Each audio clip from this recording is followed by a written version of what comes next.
Hello' মোৰ mini ব্লগলৈ স্বাগতম জনাইছোঁ। আজিৰ মিনি ব্লগটো অলপমান দীঘলীয়া হ'ব, তো শেষলৈকে চাই থাকিব। আৰু আজি আমি প্ৰগ্ৰামত আহিছোঁ, শেষ প্ৰগ্ৰাম আজি সকলোকে দেখুৱাই আছোঁ দেই।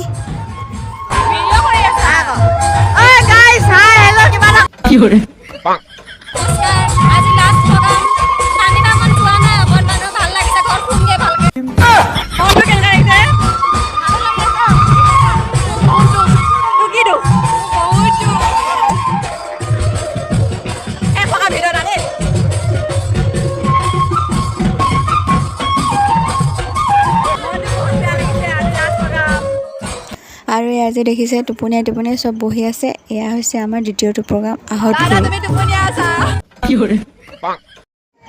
দেখিলে নহয়। আৰু এনেকৈয়ে আজি শেষ প্ৰগ্ৰামকেইটা কৰি সকলো ঘৰলৈ বুলি এনেকৈ হাঁহি ধেমালি কৰি ফূৰ্তি কৰি ঘৰলৈ গুচি আহিছোঁ। আৰু আজিৰ ভিডিঅ'টো ইমানেই আছিল। বাই।